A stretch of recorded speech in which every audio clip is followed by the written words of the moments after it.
Hello friends, माझ्या YouTube चॅनलमध्ये आपल्या सर्वांचे मनपूर्वक स्वागत आहे। आजच्या व्हिडिओमध्ये आपण बघणार आहोत सोशियोलॉजी 101 प्राकृतिक भूगोल त्याच्या पुढचा पार्ट। यापूर्वी 2 व्हिडिओ झालेले आहेत। त्यामध्ये यापूर्वीच्या व्हिडिओमध्ये आपण अक्षांश रेखांश अक्षवृत्त रेखावृत्त, दुसऱ्या व्हिडिओमध्ये आपण बघितलेला आहे पृथ्वीच्या गती। आज आपण बघणार आहोत त्या पुढचा पार्ट, पृथ्वीचे आवरण व अंतरंग। आता बघा, जो लास्ट व्हिडिओ बनवला होता तो कशावर होता? पृथ्वीच्या गतीवर, आणि त्यावरचे आता प्रश्न आपण बघणार आहोत आणि त्यानंतर पुढे घेणार आहोत पृथ्वीचे आवरण व अंतरंग। म्हणजे यामुळे असं होईल की तुम्ही पहिल्या व्हिडिओमध्ये जो अभ्यास केलेला आहे त्याला काही वेळ जाईल आणि त्यानंतर दुसरा व्हिडिओ जेव्हा येईल तेव्हा प्रश्नांच्या मार्फत पहिल्या व्हिडिओचा भाग तुमचा काय होईल, रिव्हिजन होईल आणि त्यानंतर उरलेला भाग आपण कंटिन्यू करणार आहोत। या पद्धतीने आपण भूगोलाचा विषय कव्हर करणार आहोत। पहिला प्रश्न बघा, पृथ्वीचे सूर्याभोवती परिभ्रमण कोणत्या कक्षेत होत असते? म्हणजे कशा कक्षेत होत असते? लंबवर्तुळाकार, वर्तुळाकार, गोलाकार? तर पृथ्वीचे सूर्याभोवती परिभ्रमण लंबवर्तुळाकार कक्षेत होत असते। मी सांगितलेलं पृथ्वी कशी फिरते? लंबवर्तुळाकार कक्षेत फिरते। इथे मध्यभागी काय असतो? सूर्य असतो, बरोबर आहे। सूर्य हा केंद्रस्थानी असतो आणि पृथ्वी काय करत असते? पश्चिमेकडून पूर्वेकडे लंबवर्तुळाकार कक्षेमध्ये फिरत असते। दुसरा प्रश्न, पृथ्वीचा आस तिच्या परिभ्रमण कक्षेच्या प्रतलाशी किती अंशाचा कोन करतो? तर 66.5 अंशाचा कोन पृथ्वीचा आस परिभ्रमण कक्षेच्या प्रतलाशी करतो। तिसरा प्रश्न, पृथ्वीस सूर्याभोवती एक फेरी पूर्ण करण्यास सुमारे किती दिवस लागतात? तर 365 दिवस लागतात। पृथ्वीला सूर्याभोवती एक फेरी पूर्ण करण्यास 365 दिवस लागतात आणि पृथ्वीचा परिवलनाचा कालावधी किती असतो? 24 तासांचा असतो। आता पुढचा प्रश्न बघा, पृथ्वी स्वतःच्या आसाभोवती पश्चिमेकडून पूर्वेकडे फिरते त्यास पृथ्वीचे काय म्हणतात? तर त्यास पृथ्वीचे परिवलन म्हणतात, परिभ्रमण, दैनिक गती की परिवलन म्हणतात? तर पृथ्वी स्वतःच्या आसाभोवती पश्चिमेकडून पूर्वेकडे फिरते त्यास पृथ्वीचे परिवलन म्हणतात। पुढचा प्रश्न, पृथ्वी स्वतःच्या आसाभोवती फिरता फिरता सूर्याभोवती फिरत असते। पृथ्वीच्या या गतीस काय म्हणतात?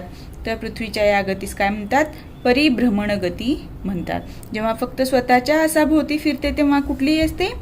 परिवलन, आणि जेव्हा स्वतःच्या आसाभोवती फिरता फिरता सूर्याभोवती फिरते तेव्हा काय असते? परिभ्रमण। पुढचा प्रश्न, पुढीलपैकी कोणता पृथ्वीच्या परिवलनाचा परिणाम नाही? काय विचारले? कुठला परिणाम नाही परिवलनाचा? लक्षात घ्या, परिवलनाचे परिणाम आपण बघितले होते। काय काय बघितले होते? दिवस व रात्रीची निर्मिती होते, परत वाऱ्याच्या दिशेत बदल होणे, हे सर्व जे परिणाम आहेत ते तुम्ही अभ्यासलेले आहेत। तर आता इथे परिवलनाचे काही परिणाम दिलेले आहेत आणि काही परिभ्रमणाचे परिणाम एकत्र करून ऑप्शन दिलेले आहे। दिवस व रात्र असमान होणे, सूर्याचे भासमान भ्रमण, वाऱ्याच्या दिशेत बदल। तर सूर्याचे भासमान भ्रमण आणि वाऱ्याच्या दिशेत बदल हे पृथ्वीच्या परिवलनाचा परिणाम आहे। नाही काय? तर दिवस व रात्र असमान होणे हे कुठल्या गतीचा परिणाम आहे? परिभ्रमणाचा परिणाम आहे। म्हणून उत्तर काय येणार इथे? याचा परिवलनाचा परिणाम नाही म्हणजे दिवस व रात्र असमान होणे। पुढचा प्रश्न बघा, ऋतुचक्राची निर्मिती हा पृथ्वीच्या कोणत्या गतीचा परिणाम आहे? तर ऋतुचक्रांची निर्मिती ही परिभ्रमण या पृथ्वीच्या गतीचा परिणाम आहे। परिभ्रमणाचे 2 परिणाम आहेत, आपण बघितलं, दिवस व रात्र असमान होणे आणि काय दुसरा? ऋतूंची निर्मिती। फक्त हे 2 परिणाम जे आहेत ते परिभ्रमणाचे परिणाम आहेत आणि बाकी 5 परिणाम जे आहेत ते कशाचे आहेत? परिवलनाचे आहेत। लक्षात आलं? या सॉरी आता आपण यापुढे बघणार आहोत पृथ्वीचे आवरण व पृथ्वीचे अंतरंग. पृथ्वीचे आवरण म्हणजे काय? तर पृथ्वीच्या भोवती जे काही कवच आहे त्याला काय म्हटलं जातं? पृथ्वीचे आवरण म्हणतात. तर भूपृष्ठाखाली फक्त 6000 मीटर खोलीपर्यंतचा अभ्यास करण्यात यश मिळालेलं आहे. आता हा 6000 मीटर म्हणजे काय? तर तो 1% एवढ्याच भूपृष्ठाखालील भागाचा अभ्यास केला आहे असं मानलं जातं. आता बघा, पृथ्वीचं आवरण आपण काय म्हणतो? पृथ्वी कशी आहे? गोलाकार आहे, बरोबर आहे. आता हा पृथ्वी जे भाग आहे, पृथ्वीचा जो आपण आपल्या जमिनीवर राहतो, बरोबर आहे. तर हे जे आवरण आहे पृथ्वीच्या भोवती किंवा जमिनीचं जे आवरण आहे त्याच्यामध्ये काय आहे की ही जी जमीन आहे, भूपृष्ठ आहे, हा याच्या खाली हे आपण जात असतो आणि आपण मध्यापर्यंत पोहोचलेलो नाही किंवा अवकाशात जेवढी आपण स्पेस हे केली, जसं चंद्रावर गेलं माणूस, मंगळावर गेला, जेवढी प्रोग्रेस किंवा जेवढं यश आपण पृथ्वीच्या काय म्हणू शकतो वातावरणाचा अभ्यास करण्यात यशस्वी झालो, तेवढं आपण पृथ्वीचा अंतरंग अभ्यासू शकलो नाही. कारण काय? तर पृथ्वीच्या अंतरंगात त्या पृथ्वीच्या गाभ्यामध्ये जाताना याचे काय होते? तापमानात वाढ होते. अधिक होणे म्हणजे काय? तापमानात वाढ होत जाते आणि त्यामुळे पृष्ठेचं काय खनन करणं काय होतं? मुश्किल होतं आणि या तापमानात टिकणं अवघड होतं. त्यामुळे आपल्याला आतापर्यंत पृथ्वीच्या अंतरंगाचा अभ्यास करण्यामध्ये आपण जास्त प्रमाणात यशस्वी झालेलो नाहीये. आता ह्या पृथ्वीच्या अंतरंगाचा आपण काय केलेलं आहे? फक्त अर्धा भाग घेतलेला आहे. पूर्ण पृथ्वी कशी वर्तुळाकार असते, फक्त अर्धा भाग घेतला. तर पृथ्वीच्या अंतरंगाचे किती थर आहेत? 3 थर आहेत. तर पृथ्वीचा अंतरंग 3 थरापासून बनलेला आहे. तर ते 3 थर कुठले? पृष्ठावरण, मध्यावरण आणि केंद्रीय गाभा. काय काय? पृष्ठावरण, मध्यावरण आणि केंद्रीय गाभा. आता पृष्ठावरण म्हणजे काय? ही जी जमीन असते ती कशी असते? घनरूप असते, बरोबर आहे. मध्यावरण म्हणजे मधला भाग, तो पण कसा आहे? घनरूप आहे. आणि केंद्रीय गाभा जो आहे तो कसा आहे? द्रवरूप आहे. तर पृथ्वीच्या ह्या पृष्ठावरणालाच आपण काय म्हणतो? कवच म्हणतो. पृथ्वीच्या पृष्ठावरणालाच काय म्हणतात? तर कवच म्हणतात. पृथ्वीच्या मध्यावरणालाच प्रावरण म्हणतात. काय म्हणून ओळखलं जातं? प्रावरण. आणि पृथ्वीचा केंद्रीय गाभा त्याला गाभा असं सुद्धा म्हणलं जातं. आता याची लांबी जर विचारात घेतली आपण, म्हणजे आपण हा पृथ्वीचा गोल समजून पृथ्वीच्या अर्धागोलाचाच अभ्यास करतोय आणि आकृती समजण्यासाठी. आणि आता पृथ्वीचा हा जो पृष्ठावरण आहे किंवा पृष्ठभाग आहे, पृथ्वीचं जे कवच आहे त्याची बघा रुंदी किती असते? तर 30 किलोमीटरपर्यंत असते सर्वसाधारणपणे. म्हणजे ते फिक्स असं नाही की प्रत्येक ठिकाणी 30 किलोमीटरपर्यंतच असणार आहे किंवा 30च किलोमीटर असते असं काही नाही. सुमारे 30 किलोमीटरपर्यंत. ठीक आहे. आता मध्यावरण म्हणजे ह्या पृष्ठावरणापासून ह्या मध्यावरणात म्हणजे हा जो भाग आहे मधला, जो आपण कसा दाखवलाय? उभ्या रेषांनी दाखवलेला आहे, तो किती असतो? 2900 किलोमीटरपर्यंत, 2900 किलोमीटरपर्यंत असतो. आणि हा केंद्रीय गाभा जो आहे तो 6371 किलोमीटरपर्यंत असतो. केंद्रीय गाभा द्रवरूप, मध्यावरण घनरूप, पृष्ठावरण घनरूप. लक्षात आलं? आणि लांबी कशात लक्षात ठेवायच्या? पृष्ठावरण 30 किलोमीटरपर्यंत. 30पेक्षा लहान काय आहे? 29. ठीक आहे. त्याच्या पुढे 2 शून्य. इथे किती शून्य होतं?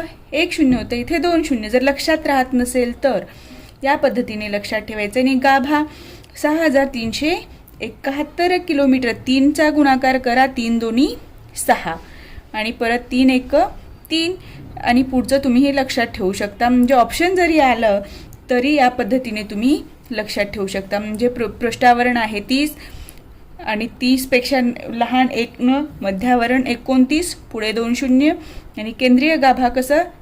3 आणि 2चा गुणाकार, 3 दोन्ही 6. लक्षात आलं? म्हणजे या पद्धतीने तुम्ही एक छोटा प्रयत्न करा जर आकडे लक्षात राहत नसतील तर लक्षात ठेवण्याचा. आता आपण प्रत्येक आवरण पृथ्वीच्या अंतरंगाचे जे थर आहेत त्याचा आपण डिटेलमध्ये अभ्यास करूया. आता बघा, आपण बघणार आहोत पृष्ठावरण. पृष्ठावरण कसं असतं? घनरूप असतं.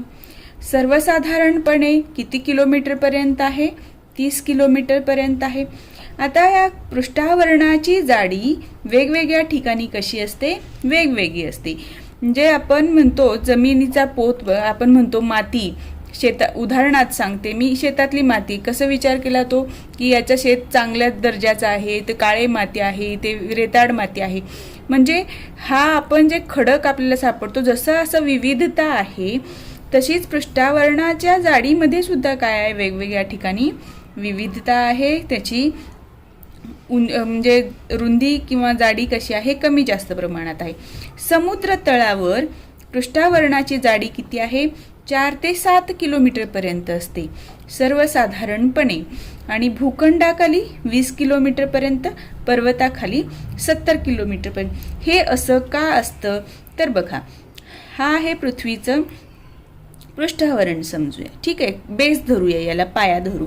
आता इथे समुद्र तळ आहे. ठीक आहे, आता हा समुद्र आहे.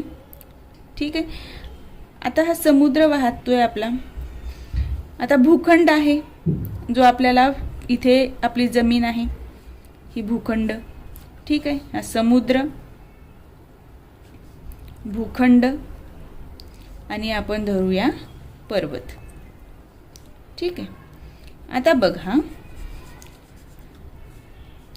आता इथे जर आपण ही जाडी मोजली, हा समुद्र तळ आहे. बघा, हा समुद्र तळ, फक्त हा कसा असतो? कमी जाडीचा असतो. याच्या खाली काय आहे? पृथ्वी. खाली पृथ्वीच्या अंतरंगात गेलं तर खाली आपल्याला पृष्ठावरणाच्या खाली मध्यावरण दिसतं. म्हणजे ही जी जाडी आहे ती किती असते? 4 ते 7 किलोमीटर. आता हा भूखंड आहे, म्हणजे जमिनीचा भाग आहे, सलग भाग. त्याची जाडी किती असते? 20 किलोमीटरपर्यंत, आणि पर्वताची किती असते? 70 किलोमीटरपर्यंत. ह्या आकृतीवरून तुम्हाला लक्षात आलं असेल की असं का असतं. लक्षात येते? कारण ही जी जाडी आहे ती कुठून मोजली जाते? वरच्या भागापासून या पृष्ठावरणाच्या भागापर्यंत. आता ह्या पर्वताची मोजायची झाली तर पर्वताच्या टोकापासून खाली पृष्ठावरणाचा जो बेस आहे तिथपर्यंत. या पद्धतीने पृष्ठावरणाची जाडी मोजली जाते. म्हणून त्यानुसार हे थर किती आहे त्याच्यानुसार काय ठरली जाते? पृष्ठावरणाच्या वेगवेगळ्या ठिकाणाची जाडी मोजली जाते, आणि त्यानुसार समुद्रतळ 4 ते 7 किलोमीटर, भूखंडाखाली सुमारे 20 किलोमीटर, आणि पर्वताखाली 70 किलोमीटर अशी जाडी असते. आता पृष्ठावरणातील खडक. आता हे पृष्ठावरण जे आहे बनलेलं, हे जे आपण बेस मानलं, हे पृष्ठावरण, ते 2 प्रकारच्या खडकांचं बनलेलं असतं. त्यातलं एक असतं सियाल नावाचं खडक, आणि दुसरं असतं सीमा किंवा सायमा नावाचं खडक. पुस्तकामध्ये आपला उल्लेख केलेला आहे सीमा असं, पण त्याला सायमा असंही म्हणलं जातं. असे नावं का पडले? सियाल, SIAL, आणि याच्यापासून पडलं सियाल. सायमा, SIMA. बघा, सियाल का पडलं? तर हा जो थर आहे वरचा, आता या पृष्ठावरणामध्ये सियाल वरचा थर आहे, आणि सायमा सियालच्या खालचा थर आहे. यावरही प्रश्न येऊ शकतो, लक्षात घ्या.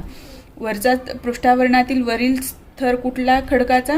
तर सियाल, आणि खालचा असणार आहे सीमा किंवा सायमा.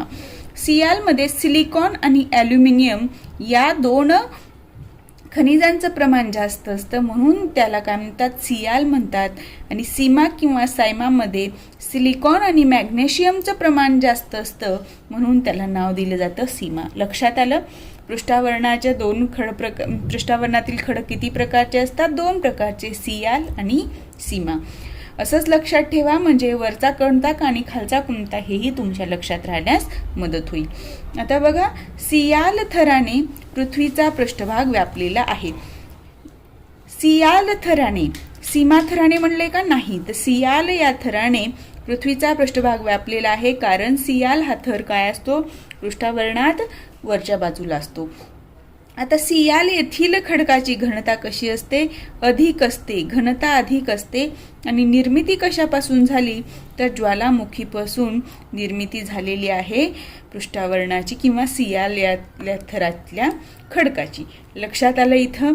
तुम्हाला पृष्ठावरण हा भाग क्लिअर झालेला आहे. बघा, या पद्धतीने नोट्स काढायच्या आणि तुम्हाला परीक्षेमध्ये जाताना बघा, पुस्तकात वाचताना त्रास होतो की ओळीच्या ओळी वाचत बसाव्या लागतात. त्या टाईपने तुम्ही नोट्स मेंटेन केल्या तर तुम्हाला त्या परीक्षेच्या वेळेला रिकॉल करायला पण मदत होईल आणि एक दृष्टी टाकली तर तुमच्या सगळ्या गोष्टी कशा पटकन नजरेसमोरून जातात आणि तुम्हाला इथे वेगळे काही एफर्ट्स घ्यावे लागत नाहीत किंवा हे जसंच्या तसं जरी उतरवून तुम्ही काढलं तरी तुमचा अभ्यास होऊ शकतो. लक्षात आलं? आता आपण बघणार आहोत मध्यावरण. आता पृष्ठावरणाच्या खालचा भाग कुठला? मध्यावरण. मध्यावरण कसा आहे? घनरूप थर आहे. पृष्ठावरण पण कसा होता? घनरूप होता. पृष्ठावरणाची खोली किती होती? 30 किलोमीटरपर्यंत आणि मध्यावरणाची किती आहे? 2900 किलोमीटर इतकी आहे. पृथ्वीचा 80% भाग हा मध्यावरणाने व्यापलेला आहे. अशी जी आपण आकृती बघितली होती त्यामध्ये सर्वात जास्त भाग हा केंद्रीय गाभा होता. हा फक्त वरचा पृष्ठावरण आणि सर्वात जास्त गाभा हा भाग आपल्याला दिसला. बरोबर आहे. तो कशाचा आहे? मध्यावरणाचा आहे. तर हा पृथ्वीचा 80% भाग हा कशाने व्यापलेला आहे? मध्यावरणाने व्यापलेला आहे. लक्षात आलं? आणि येथे घनरूप खडक आढळतात. आता बघा, केंद्रीय गाभा मधला थर. आता पृथ्वीच्या अंतरंगाचा आपण बाहेरून आजचे थर बघत चालू आहे. आता आतला थर कुठला आहे? केंद्रीय गाभा आहे. आता पृथ्वीच्या मध्यभागी असलेल्या थरास काय म्हणतात? केंद्रीय गाभा असे म्हणतात. आता ह्या गाभ्याची त्रिज्या किती आहे? गाभ्याची त्रिज्या आहे 3470 किलोमीटर इतकी. बघा, ही लक्षात कशी ठेवायची? 6371 किलोमीटरपर्यंत पृथ्वीच्या पृष्ठावरणापासून केंद्रीय गाभा आहे. त्रिज्या किती आता बघा, 2900 किलोमीटरपर्यंत काय आहे? मध्यावरण आहे. याची वजाबाकी करा म्हणजे 3471 किलोमीटर एवढं काय उरतं? केंद्रीय गाभा उरतो. म्हणून गाभ्याची त्रिज्या किती धरली जाते? 3470 किलोमीटर इतकी आहे. जर हे लक्षात राहिलं नाही तर या पद्धतीनं तुम्हाला गाभ्याचं रुंदी हे माहिती होती, उंची माहिती होती कुठून कुठंपर्यंत आहे. त्याच्यातनं मध्यावरणाची वजा केल्यानंतर तुम्हाला काय मिळते? गाभ्याची त्रिज्या मिळते. लक्षात आलं? इथे काय 3470, इथे किती? 3471. लक्षात येते? आता बघा, गाभा कसा असतो? तर गाभ्यामध्ये केंद्रस्थानाजवळ अधिक घनरूप असतो. हा जो गाभा आहे पृथ्वीचा तो कसा आहे? ह्याच्यामध्ये पण असा 2 पार्ट आहेत. हा जो मधला भाग आहे गाभ्याचा एकदम कोर भाग तो काय आहे? घनरूप आहे. आणि त्याच्या भोवती जो गाभाचा भाग आहे उरलेला तो कसा आहे? द्रवरूप आहे. लक्षात ठेवा, हा जो गाभा आहे तो एकदम मध्यभागी काय आहे? घनरूपामध्ये आहे आणि त्याच्या भोवतीचा भाग कसा आहे? द्रवरूपात आहे. कमी द्रवरूपात आहे हे लक्षात ठेवा. आणि केंद्रीय गाभ्याने पृथ्वीचा किती टक्के भाग व्यापलेला आहे? 19% भाग केंद्रीय गाभ्याने व्यापलेला आहे. मध्यावरणाने 80% आणि पृष्ठावरणाने किती? 1% भाग. आता बघा, पृथ्वीच्या एकूण वस्तुमानापैकी 1/3 वस्तुमान या भागात असते. वस्तुमान म्हणजे काय? त्याचं वजन. 1/3 म्हणजे या केंद्रीय गाभ्यातल्या वस्तूंचं वजन कसं आहे? जास्त आहे. आता केंद्रीय गाभ्यालाच निफे असं सुद्धा म्हटलं जातं. तर निफे म्हणजे बघा, इथे निकेल आणि फेरस. निफे हा शब्द कसा बनला? निकेल आणि फेरस या 2 शब्दापासून काय बनला? निफे. निकेलचं इनिशियल फक्त घेतलं Ni. लोखंडाला फेरस म्हणतात, त्याचं Fe आणि याच्यापासून शब्द बनवला लक्षात ठेवण्यासाठी निफे. केंद्रीय गाभ्यालाच आणखीन कोणत्या नावाने ओळखलं जातं? तर निफे या नावाने ओळखलं जातं. तर गाभ्यामध्ये लोखंड व निकेलचे प्रमाण अधिक असते म्हणून त्याला काय म्हणतात? निफे. आणि अधिक घनतेच्या वस्तुमानाचा बनलेला असतो. का? कारण केंद्रीय गाभा अधिक वस्तुमानाचा असण्याचं कारण काय? कारण तिथे निकेल आणि लोखंडाचं प्रमाण कसं आहे? जास्त आहे. लक्षात आलं? आता आपण बघणार आहोत पृथ्वीच्या पृष्ठभागापासून खोल अंतरंगात जाताना तापमानात कशी वाढ होत जाते. आता बघा, 1 किलोमीटर खोल गेल्यास पृथ्वीच्या अंतरंगात, म्हणजे हा जो पृथ्वीचं हे आहे, आपण खोल गेलो, इथून गेलो 1 किलोमीटरपर्यंत गेलो. ठीक आहे, 1 किलोमीटरपर्यंत जर गेलं तर तापमान किती वाढणार आहे? 200 अंश सेल्सिअस. आपण पृथ्वीच्या अंतरंगाचा अभ्यास जास्त खोलीपर्यंत करण्यात अपयशी का ठरलो किंवा काय यशस्वी झालो नाही, याचं मी काय रिझन सांगितलं होतं की पृथ्वीच्या अंतरंगात आपण जसं जसं खोल जाऊ तसं काय होतं? तापमानात वाढ होत जाते. तर हा तापमानात वाढ होऊन कशा पद्धतीने होते ते सांगितले. प्रत्येक 1 किलोमीटर खोल गेल्याला 200 अंश सेल्सिअसपर्यंत तापमान वाढतं. आता पृथ्वीच्या गाभ्यापर्यंत 30,000 अंश सेल्सिअसपर्यंत तापमानाची वाढ होते आणि गाभ्याचं तापमान जास्तीत जास्त किती असतं? तर 40,000 अंश सेल्सिअस असतं किंवा असावे असा अंदाज आहे. बघा, असावे असतंच असं कन्फर्म सांगितले नाही, पण एक अंदाज आहे आपला. लक्षात आला? आता बघा, यावर प्रश्न असा येऊ शकतो, पृथ्वीचे अंतरंगाचा भाग आणि आतील घटक कुठला? भूकवचामध्ये काय असतात? सियाल व सीमा असतो. प्रावरणात काय असतं? घनरूप खडक असतं. गाभ्यालाच आपण काय म्हणतो? निफे म्हणतो. का म्हणतो? तर निकेल आणि फेरसचं प्रमाण तिथे कसं असतं? जास्त असतं. आणि गाभ्याचं वस्तुमान जास्त असतं, 1/3 असतं. कारण काय? तर तिथे निकेल आणि फेरसचं प्रमाण जास्त असतं. आता हा भाग आपल्याला लक्षात राहत नसेल तर या पद्धतीनं तुम्ही काय करायचं? चार्ट बनवायचा आणि मेन जे पॉईंट आहेत, जे एकमेकांमध्ये कन्फ्यूज करणारे आहेत, ते असं लिहून काढायचं आहे. आता मी काय केलं? पृष्ठावरण, मध्यावरण, केंद्रीय गाभा हे पृथ्वीचे अंतरंग आहेत. यात बघा, हे कसे असतात? हा घनरूपात असतो, मध्यावरण घनरूपात असतो आणि केंद्रीय गाभा द्रवरूपात. जाडी किंवा खोली किती असते? 30 किलोमीटरपर्यंत, 2900 किलोमीटरपर्यंत, 6371 किलोमीटरपर्यंत. त्रिज्या कशी आली? अशी आली.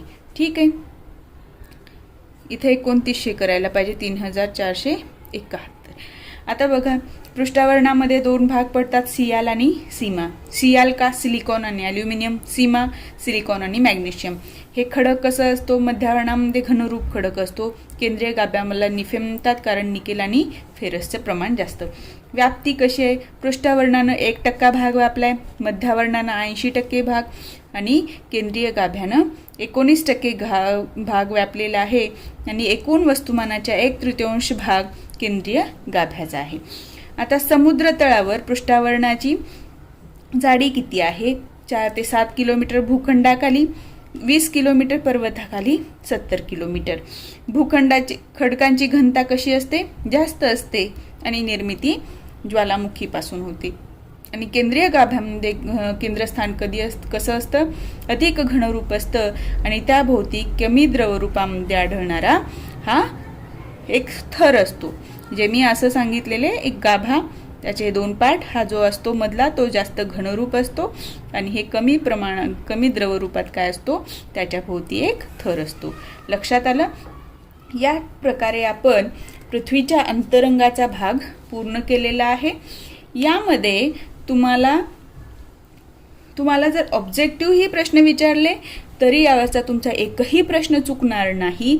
आणि जर तुम्हाला रिटन एक्झाम असेल आणि याचं डिस्क्रिप्टिव्ह उत्तर लिहायचं असेल तरीसुद्धा मी ज्या प्रकारे तुम्हाला शिकवलेलं आहे, ज्या प्रकारे मी नोट्सचा वापर केलेला आहे, त्या प्रकारे जरी तुम्ही पेपरमध्ये प्रश्नाचे उत्तर लिहिलात तरी तुम्हाला आउट ऑफ मार्क मिळण्याचे चान्सेस जास्त आहेत.